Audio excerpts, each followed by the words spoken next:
ನಮಸ್ಕಾರ. ಪಿಟಿವಿ ನ್ಯೂಸ್ ಕನ್ನಡಕ್ಕೆ ಸ್ವಾಗತ. ನಾನು ಚಂದ್ರಿಕಾ.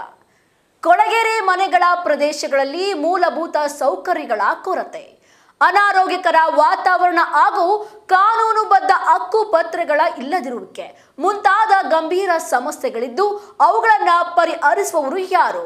ಇಲ್ಲೊಂದು ಕೊಳಗೇರಿ ಇದ್ದು ಮೂಲಭೂತ ಸೌಕರ್ಯಗಳೇ ಮರೀಚಿಕೆಯಾಗಿದ್ದು ಸೌಲಭ್ಯಗಳಿಗಾಗಿ ಕಾದು ಕುಳಿತಿದ್ದಾರೆ.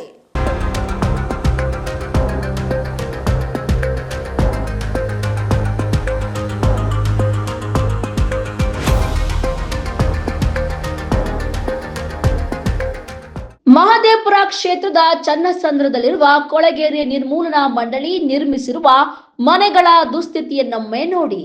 ಆಳಾದ ಗೋಡೆಗಳು, ಮುರಿದು ಬಿದ್ದ ಕಿಟಕಿಗಳು, ಗೋಡೆಗಳ ಮೇಲೆ ಬೆಳೆದಿರುವ ಆಳೆತ್ತರದ ಗಿಡಗಳು, ಪಾಳು ಬಿದ್ದ ಮನೆಗಳಂತೆ ಕಂಡು ಬರ್ತಾ ಇವೆ ಕೊಳಗೇರಿ ಮಂಡಳಿ ನಿರ್ಮಿಸಿರುವ ಮನೆಗಳು. ಇಲ್ಲಿ ಮೂಲಭೂತ ಸೌಲಭ್ಯಗಳಿಲ್ಲದೆ ಕೊರತೆ, ಶುದ್ಧ ಕುಡಿಯುವ ನೀರಿನ ಲಭ್ಯತೆ ಇಲ್ಲದೆ ಪರದಾಡುವ ಸ್ಥಿತಿ ಇದೆ. 2 ಟ್ಯಾಂಕರ್ ನೀರು ಬರುತ್ತೆ, ಅದು ಯಾವುದಕ್ಕೂ ಸಾಕಾಗುವುದಿಲ್ಲ. ಸುಮಾರು 250ಕ್ಕೂ ಹೆಚ್ಚು ಮನೆಗಳಿದ್ದು ಸರಿಯಾದ ಶೌಚಾಲಯ ಹಾಗೂ ಒಳಚರಂಡಿ ವ್ಯವಸ್ಥೆ ಇಲ್ಲದಿರುವುದು, ಕಸ ನಿರ್ವಹಣೆ ಇಲ್ಲದೆ ಕೊಳಕು ವಾತಾವರಣ ಸೃಷ್ಟಿಯಾಗಿದೆ. ಮಳೆಗಾಲದಲ್ಲಿ ಸೋರುವ ಮತ್ತು ಕುಸಿದು ಬೀಳುವ ಹಂತಕ್ಕೆ ಮನೆಗಳು ತಲುಪಿವೆ. 14 ವರ್ಷ ಆಯಿತು ನಮಗೆ ಇಲ್ಲಿ ಮೋರಿ ಚರಂಡ್ರಿ, ಈ ಪೈಪು, ಆಮೇಲೆ ನೀರ್ದು ತುಂಬ ಪ್ರಾಬ್ಲಮ್ ಆಗಿತ್ತು.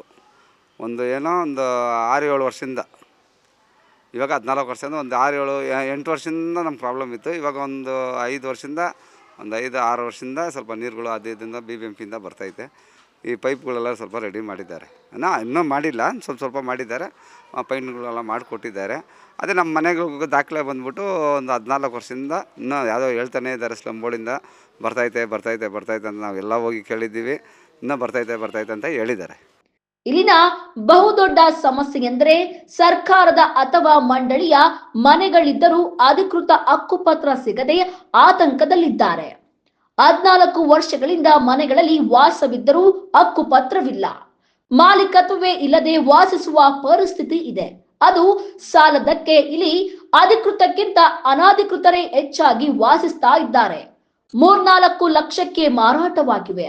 ಅರ್ಹರಲ್ಲದಿದ್ದವರಿಗೂ ಸಿಕ್ಕಿರುವುದು ಬೇಸರದ ಸಂಗತಿಯಾಗಿದ್ದು, ಸಂಬಂಧಪಟ್ಟ ಅಧಿಕಾರಿಗಳು ಜಾಣ ಕುರುಡರಂತೆ ವರ್ತಿಸದೆ ತಮ್ಮ ಜವಾಬ್ದಾರಿಯನ್ನ ನಿರ್ವಹಿಸಲಿ.